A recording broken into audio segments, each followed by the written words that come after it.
Welcome to Unlearn the Crap TV with your host, Kathy Baldwin. Unlearn the Crap TV is more than just a show. It's a movement towards breaking free from the disempowering structures designed to benefit the few at the expense of the many. It's about education, healing, and unlearning the detrimental beliefs that have been ingrained in society for generations. So now, please welcome the host of Unlearn the Crap TV, Kathy Baldwin.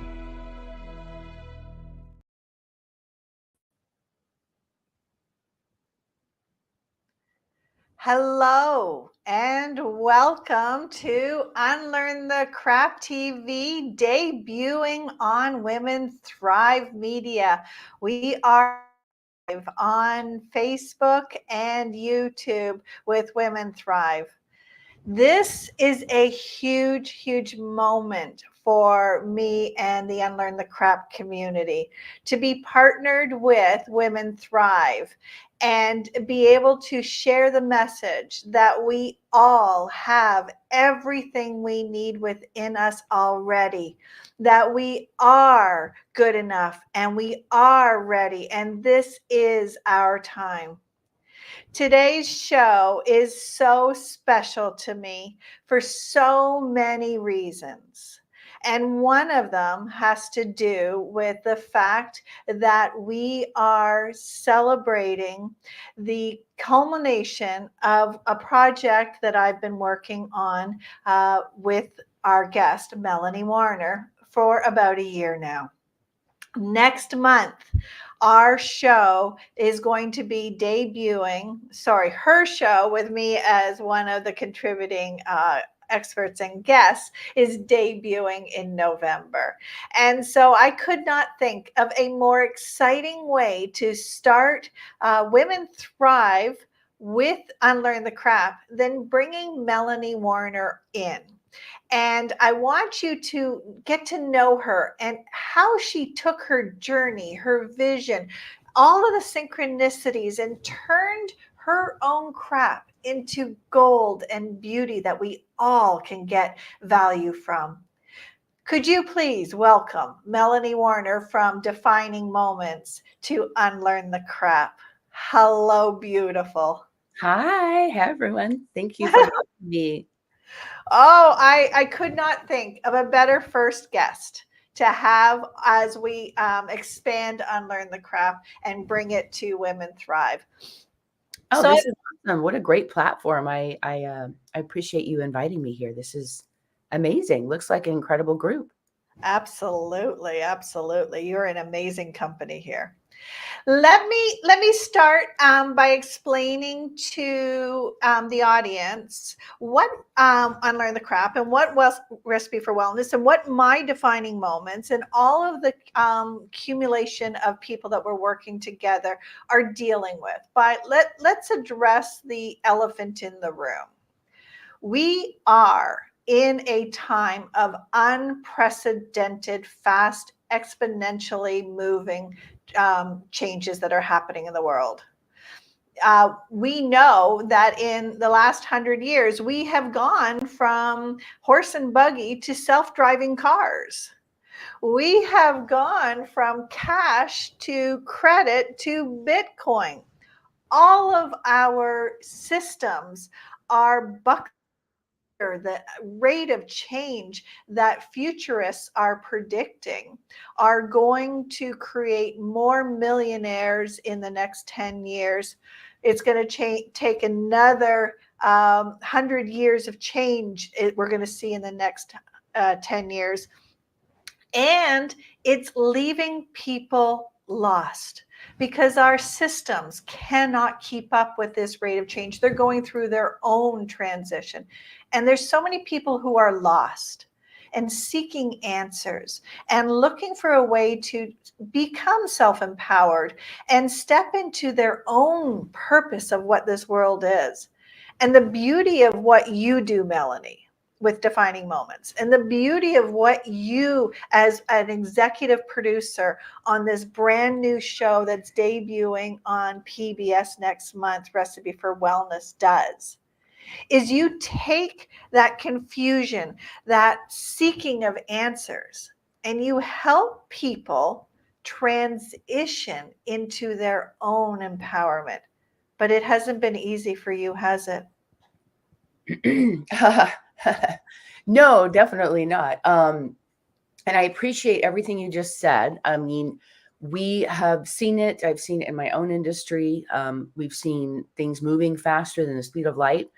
And right now we talk about the rise of humanness in the midst of AI and all the fear and all the things that this new technology is bringing. And I believe that when you are aware of what's coming down the road, then you're not as afraid of it. Then you know how to embrace it, how to partner with this new technology.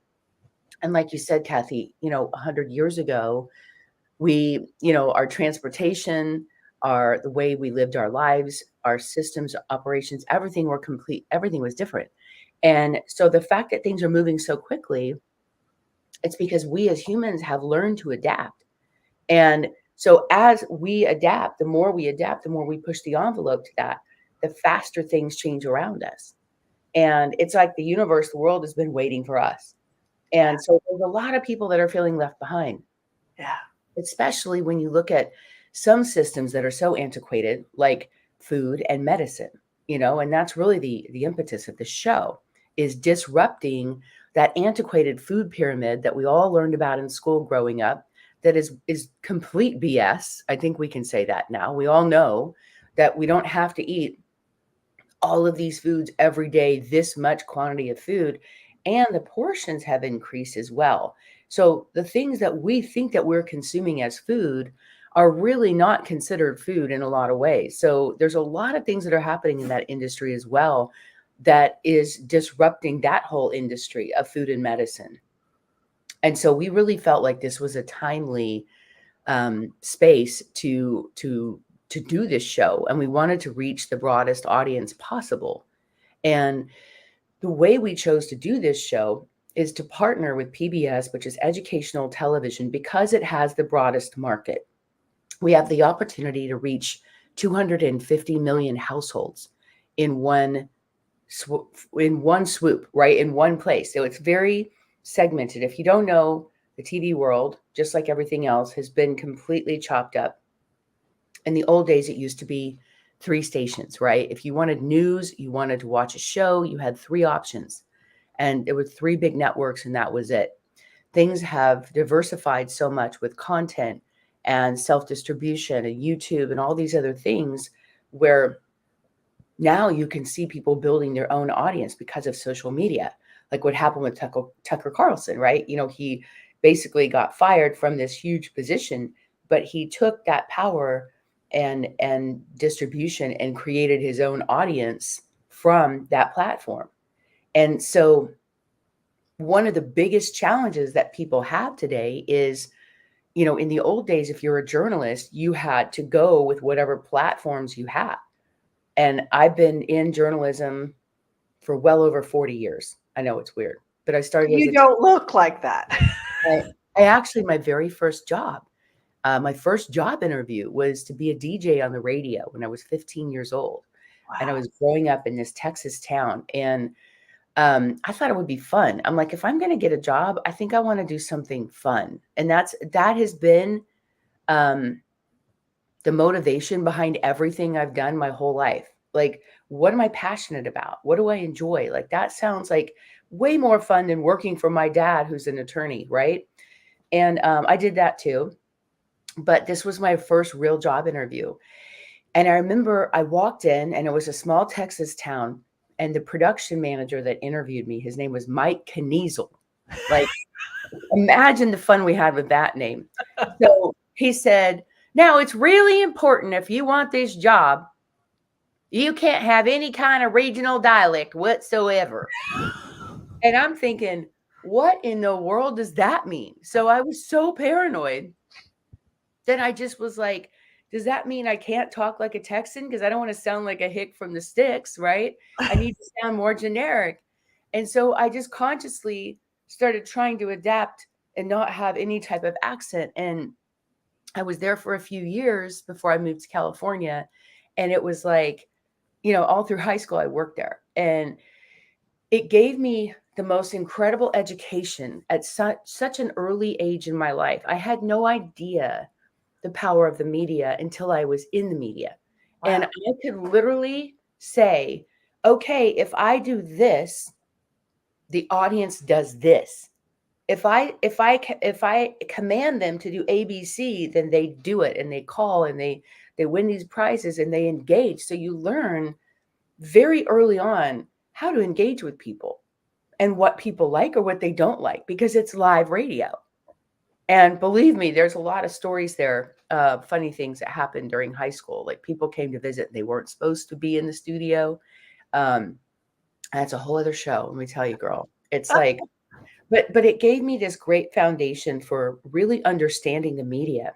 And I've spent my entire life building platforms for other people. I've Yeah. owned magazines and newspapers, and now we have this TV show. And I've been a producer in Hollywood for a long time. My daughter is a professional actor. She, makes a living in that industry and lives in Los Angeles in Burbank. So it's been in me for a long time. And as I got older, my decisions shifted more towards not just like, hey, let's do any project we can actually get done, but being more selective and curating the content, the people I want to work with, putting together those teams as a producer, and having that choice of being able to say, these are the projects that mean a lot to me, that I know are going to impact others. Here's the ones that are worth putting the time into. And I'm going to tell you something. In this industry, there are some projects that I worked on for 20 years that still never got made. There are Wow. projects that I spent 10 years, 30 years trying to make. And I can't explain how some projects just take on their own life and decide they want to be born, and others just, no matter what you do, you just can't get arrested. Like it just isn't happening. And I've learned not to push my own agenda, because I feel like there's a time for things. And if you're pushing and pushing a project, how many of you out there can relate? You want something so bad and you don't know what it is. You just know you're meant to make an impact, and you want so badly to be on a platform or build a platform, and you have something to say. Yeah. And what I found is so many people working with thousands of authors and speakers and coaches and thought leaders, from Tony Robbins to Mark Victor Hansen and Jack Canfield, who created the whole Chicken Soup for the Soul movement, right? I look at behind the scenes of what they're doing, and they're hardworking people. Nothing falls in their lap like you would think. They have to work just as hard as all of us to create opportunities for themselves. And if anything, they have this pressure on them that's even greater, because there's an expectation from people that I'm going to get this transformation from this dude or this gal. And it's like, you come into the room and people have this expectation on you, Yeah. right? Like they put it on you, and you feel that heaviness and the weight of it, because they're there because they want something so drastically different than what they have. Yeah. And so I feel like even though I've been building building media platforms for 30 plus years, 40 years now, my gosh, I still feel like I'm in the transformation business, if that makes sense, Absolutely. because we're creating something from nothing. That's what you do when you're a creative, when you're a content creator, a producer, a writer, a speaker. You're taking something that didn't exist, and you're presenting it to an audience who is absorbing it, digesting it, consuming it, and then drawing their own conclusion from that content. Yeah. And you don't always know how it's going to land with people. That's the risk. You don't know when you're writing this book or when you're preparing a speech like Mel Robbins did with the 5-second rule. It just kind of, sometimes things take on a life of their own. Yeah. And you realize that it becomes bigger than you. And that was a defining moment for myself when Tony Robbins, who I was working with him as a trainer, and he said, stop thinking of yourself as a teacher, giving information to people, and start seeing yourself as a healer, offering transformation. Wow. And that just kind of went wow, when I could accept and receive that and step into that power and that recognition of authenticity of like, this is who I am. Yeah. And this is what I'm offering people, is an opportunity to really hear the truth. Yeah. And as a journalist, I value the truth. Like today, they're doing social media degrees in college, not journalism degrees. Journalism is starting to take a back seat. And it's scary to me to see how the world has evolved into um, opinions as facts. You guys notice that? There's a lot of people blowing a lot of hot air out there about their opinion about things. Even journalists are doing it now. And it's crossing a real line because when you own a media platform and even the influence that you have here, Kathy, and what the Thrive Network is doing, like there's so much opportunity to influence people. And as a traditional journalist, we took an oath to the truth and we were committed and dedicated to the truth. And we had that integrity and that character, and it was built into us. It was like an institution. Yeah. And now you get people that have agendas and here's the thing. Now that people have their own platforms like social media, what do they do with it? They make it negative. Yeah. They use it to bully people, to bash people, to exploit people, to expose people. And it can be a double-edged sword. Just like the Bible says, you live by the sword, you die by the sword. So you have to understand when you put something out there, it can be this angel or it can be Frankenstein. And you don't have any control over it once you put it out there, what it becomes. Absolutely. Do you know, I absolutely love so many things about what you just said, but I want to come back to birthing Recipe for Wellness. It is a show that you are part of bringing it to life. And I just finished interviewing Sanjay Raja, and he talked about how the show evolved from his point of view. And he talked about how the three of you and Michael May and Sanjay, all invested your own funds, that there was no network who came along and said, here, we're going to pay you a paycheck. We're going to pay you to be on this show and just build it. You had to create it from scratch and invest every asset you had, your time, your sweat, your resources, your talent, and your money. Can you explain what that felt like to invest in something so new and trust that you were on the right path? Absolutely. It's a great question. And here's the thing. I really, really believe in energy and timing. Again, like I said, I've forced some projects for years that I just was like, why is this not happening? And then there's a certain point in my life where I'm in this creative flow. It's a trajectory of my life. And I was in it once before in my 30s where I just felt like this energy pulling me along, like that was effortless and everything came together perfectly. And then everything fell apart, right? My whole life fell apart after that. And I'm back in that trajectory right now. And it's hard to explain because it is like a force of nature that kind of takes on its own life. But what happened is we decided to do this show. We decided this was an important show, and we did start looking at networks. And the biggest challenge of, this show, the subject matter is designed to be disruptive because it's really telling the truth, which is what there's a lot of people out there that don't want you to know the truth. Yeah. Big Pharma is one of them. The big food companies don't want you to know. They don't want you to think about what's in their food. They just want you to consume it.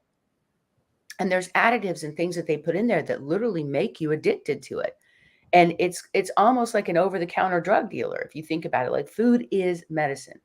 So we thought, okay, we're going to go do this show. And we started talking to networks. And of course, the networks being networks, think about when you watch network television, who are the biggest sponsors? McDonald's, Coca-Cola, Big Pharma with their long 3-minute disclaimer commercials. At least they make them put all that stuff on there. But imagine if a food company had to do that. Wow. Every time you saw a commercial. And did you guys know, I don't know if you guys know this, but You look at the same food companies like General Mills and some of these others, they have different ingredients for the US and Canada. Yes. Canada has much more demands to protect their people. And same US, with Europe. yes, and there's a lot of things that are banned in other countries that we allow in the United States, and it's unacceptable. And the way that people vote is with their dollar. And if they don't know, because it's not like illegal to do this, like if they don't know what they don't know and they don't understand that these ingredients, they don't even know what they are, they can't read them, they don't understand them, are obviously not healthy for them, then they might make different choices about their food. And you're finding this whole new generation of younger people that are reading labels, that are not just buying into whatever their parents ate, and they're getting educated. And I'm really proud of that, because there's a new wave of people coming in and a new generation of people that want the truth, and they're angry about like being lied to.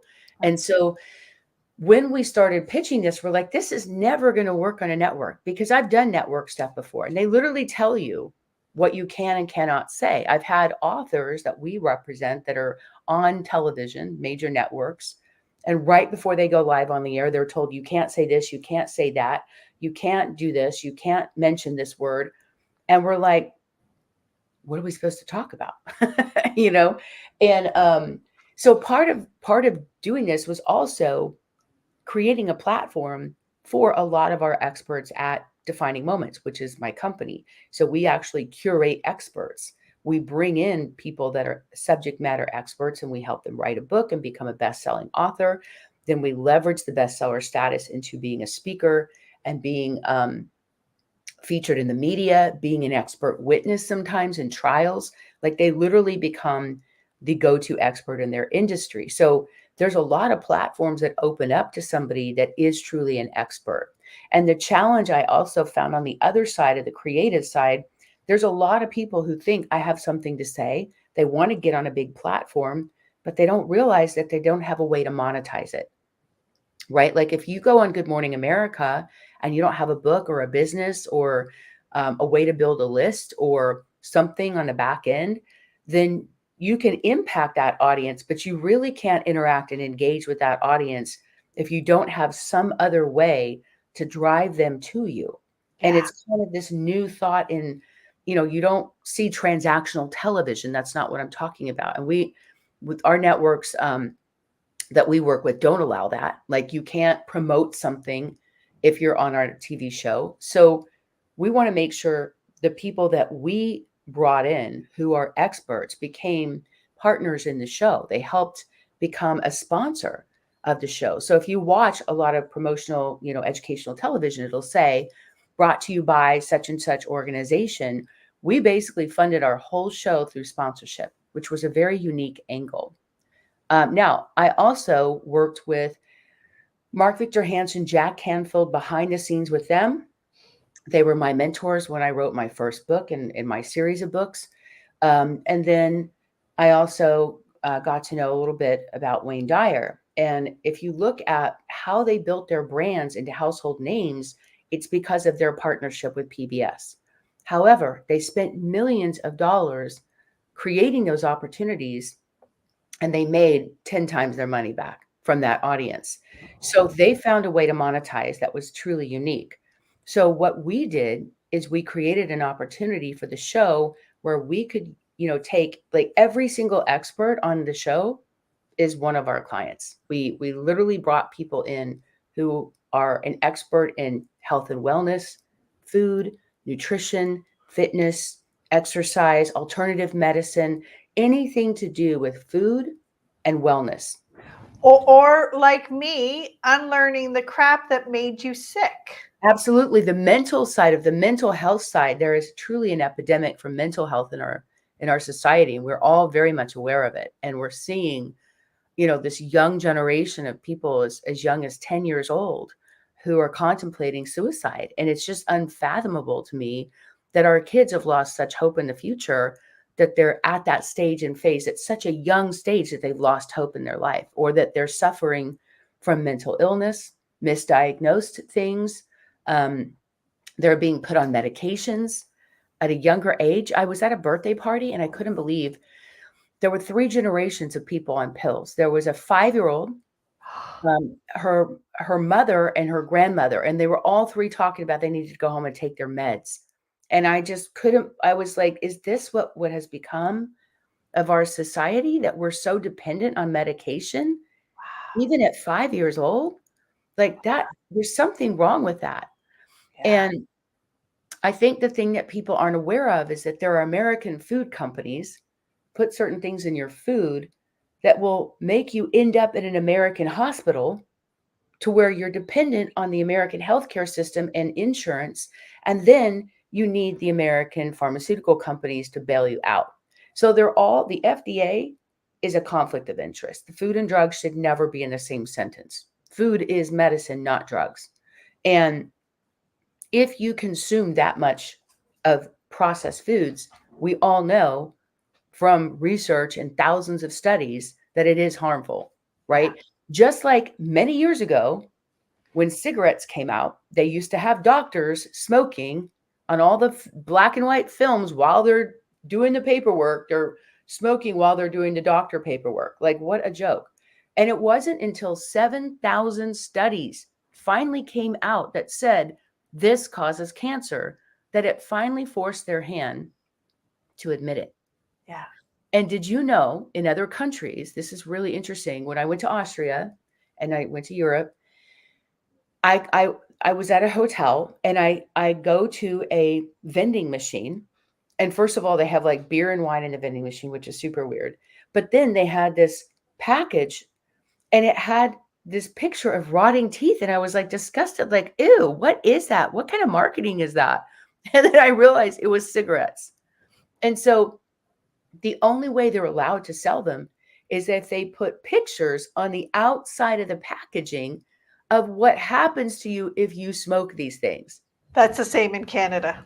Yeah. Can you imagine, those of you in the US, buying cigarettes if that's, you know what I mean, if that's the outcome? Yep. And so the marketing of these products has become a battle, because there's the same with those of you that are in the email world or digital marketing space, and you can't email anybody. No one can even open your emails anymore because they keep changing the laws, or you get all the spam callers, right?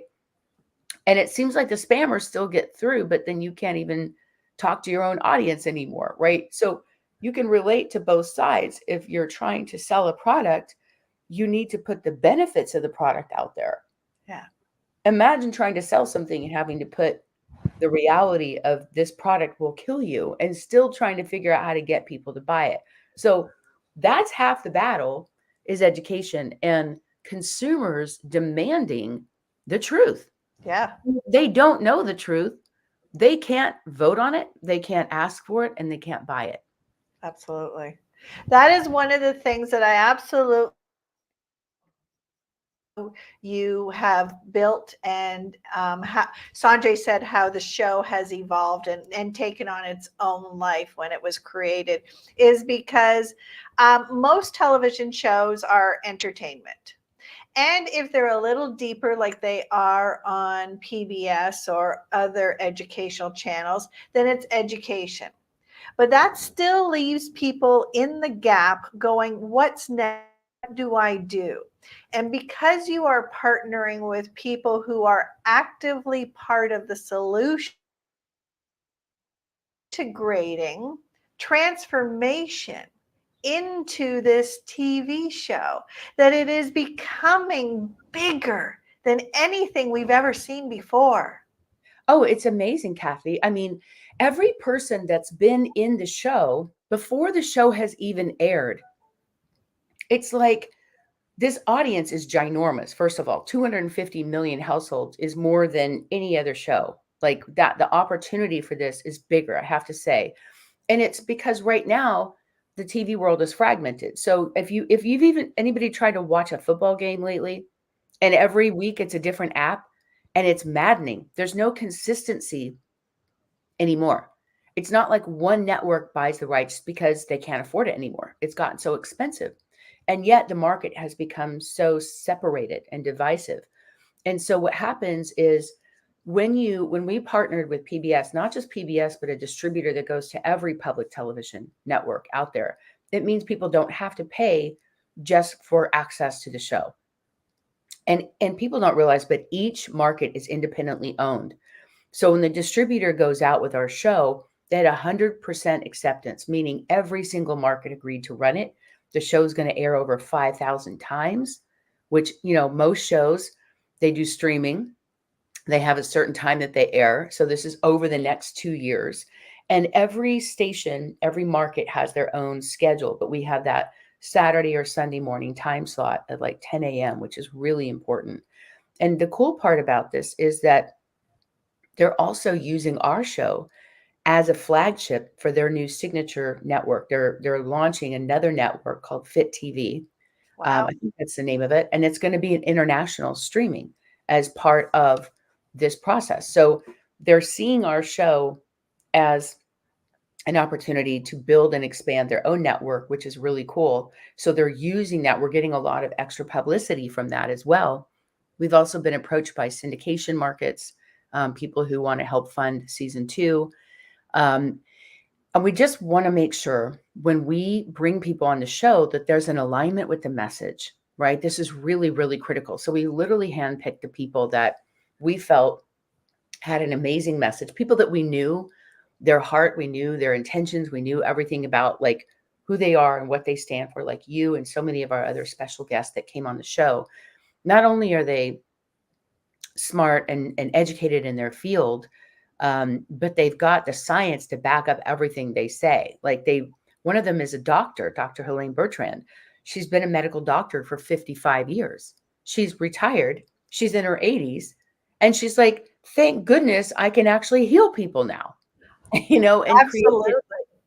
You know what I loved when I met her was that she challenged the status quo in the medical industry, and they actually kicked her out because she was not playing the party line.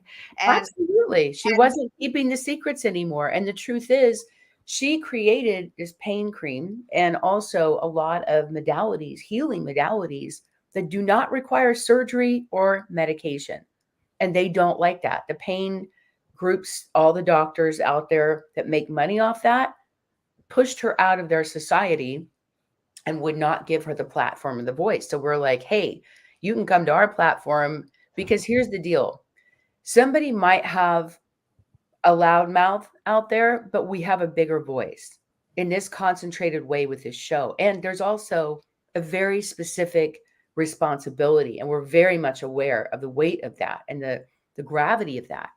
And we really respect and honor the truth. I mean, and it can be risky putting yourself out there, telling the truth and exposing yourself and giving people that much knowledge. Not everybody's ready for it. Not everybody's ready for it. And it does affect like billions of dollars from these companies that don't want you to know about this stuff. So to us, it's just kind of like, that's who we all are. We're all rebels at the core. We all want to disrupt and talk about what's really going on and really educate people. So we're very grateful for the platform. I am so grateful for what you are doing. I am so thrilled by how you are really seizing the opportunity of collaboration and cooperation and really making a difference, that we're not about profits over people, that it is truly a movement that is so timely in today's age. So I just want to say congratulations for your tenacity and for what you and your team have done with this. Thank you, Kathy. I appreciate it. And I think you mentioned you're going to put in the chat a link. If anybody out there is interested in becoming part of the show, learning more about how we do the show, how we put it together, being an expert on our show, like the next Dr. Phil, the next Dr. Oz, we would love to talk to you. And we just ask that you go through the application process, and we will review those applications with our team and our show coordinators. But we do get a lot of incoming people reaching out on that, and that's amazing. And we appreciate all of you.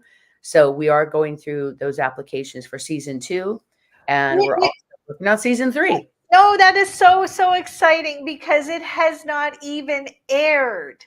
And you're casting for season 2. When when in the history of television has that ever happened?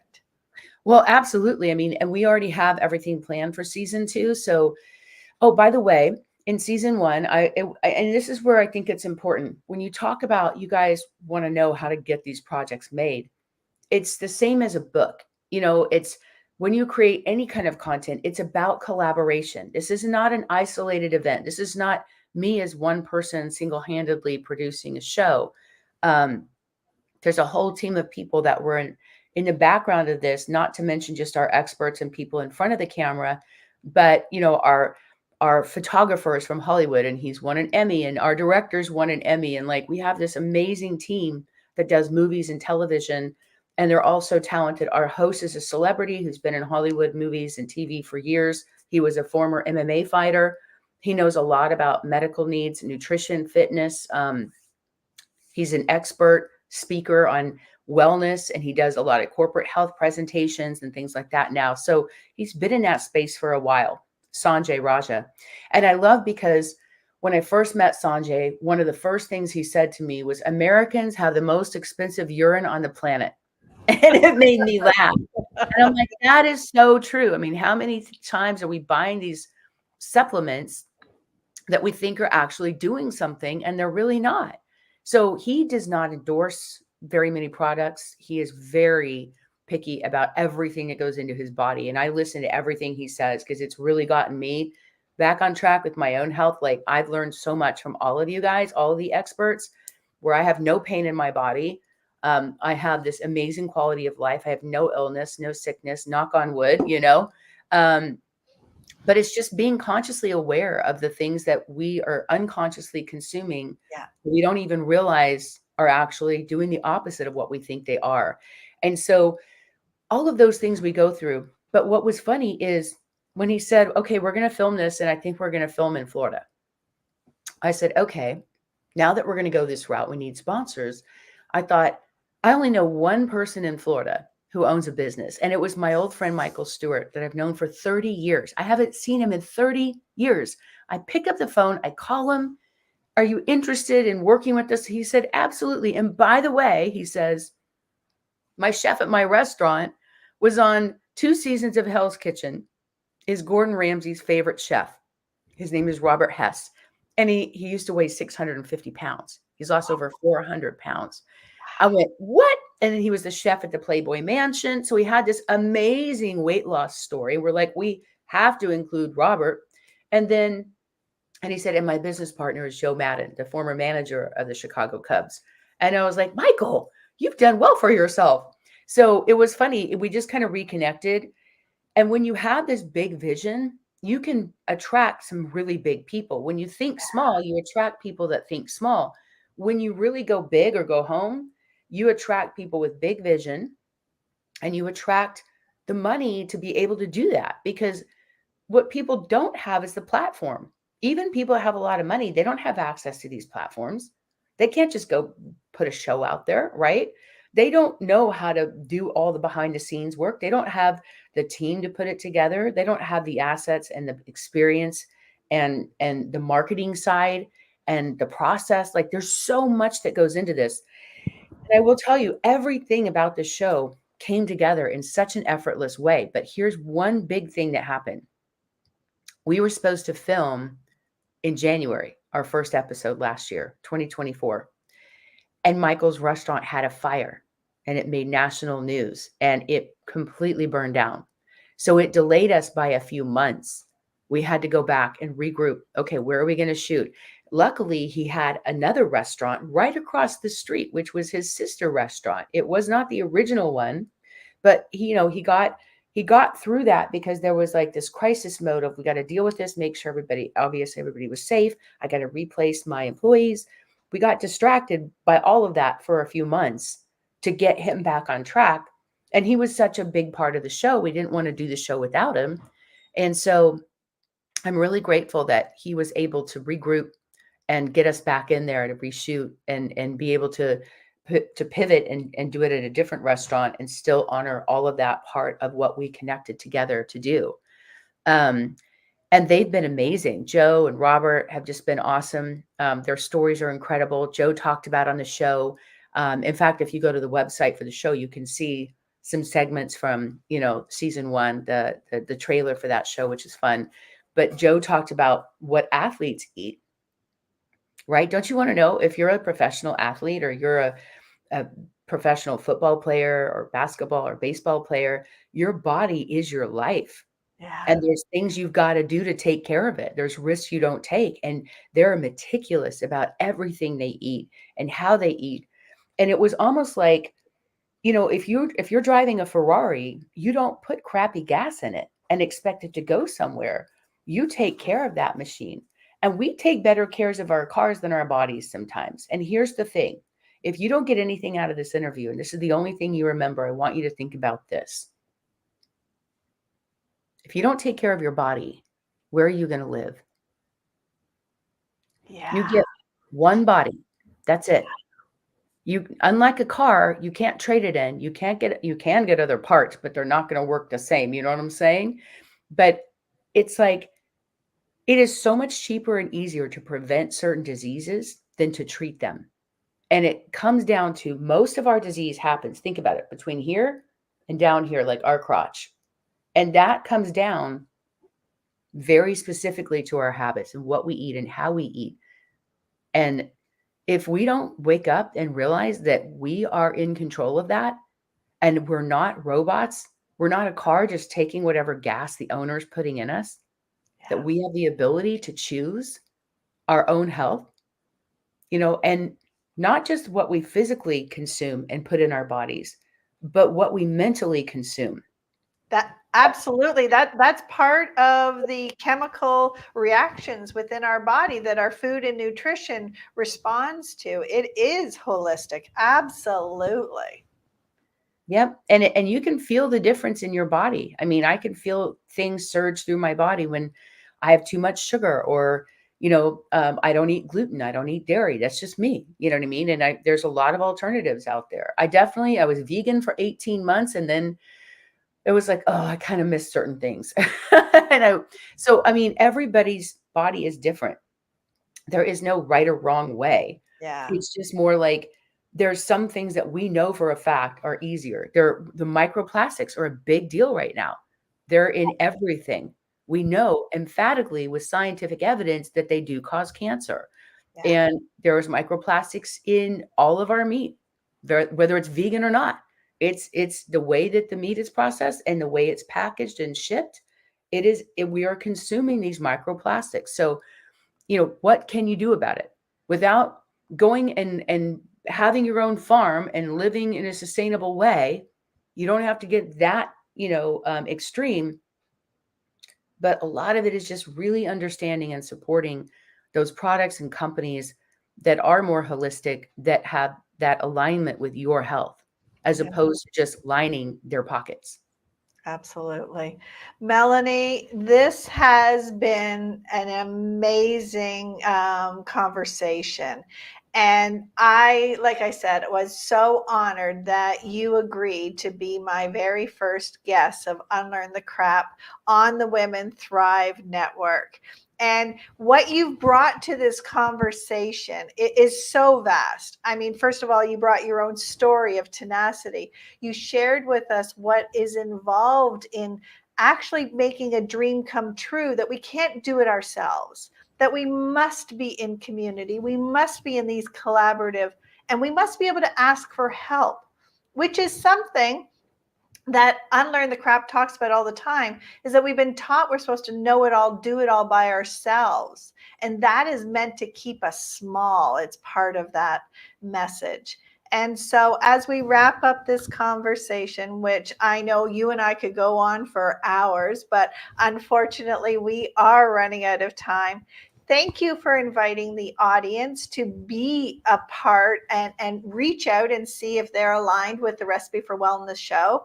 I believe in it so much. I talk about it to everybody. And that's why I chose this conversation to be my very first one here. Well, thank you, Kathy. I really appreciate the opportunity. And I'm just grateful for platforms like this, because it just helps us get the word out. And, our intention is so pure from our soul of just wanting you to know the truth. Even if that exposes us, because we know that out of love and respect for all of humans and the rise of humanness out there, we've got to stick together as humans, and we need to educate each other and create awareness. Absolutely. Absolutely. And you are doing it with the highest integrity, with such an amazing grace of leading the way that I know you are, as well as Sanjay and Michael and the rest of the Recipe for Wellness team, a part of everything that Women Thrive and Unlearn the Crap stand for. So thank you for what you're doing. Thank you for being a part of here. And for those of you who are watching, please, if you are having a dream, reach out, create your tribe, create your community, get more involved with Women Thrive, see if you're aligned with Recipe for Wellness, subscribe to Unlearn the Crap, because together we can make a difference in this world, and we are all being called to bring our genius to the forefront. Thank you for watching. I look forward to seeing you next Tuesday at 10 a.m. Eastern on Women Thrive. Thank you. Thanks, Kathy. Thank you. Thank you for joining us on today's Unlearn the Crap TV. Remember that every step you take towards unlearning is a step towards freedom and authenticity. I invite you to join our Unlearn the Crap collaboration community, where like-minded individuals come together to support and inspire each other on this transformative journey. Stay connected, stay curious, and continue to challenge the norms that no longer serve you. Subscribe to our channel to ensure you never miss an episode filled with insights and strategies for personal growth. Together, let's create a world driven by authenticity and unity. Thank you for being a part of my community. I look forward to seeing you next time.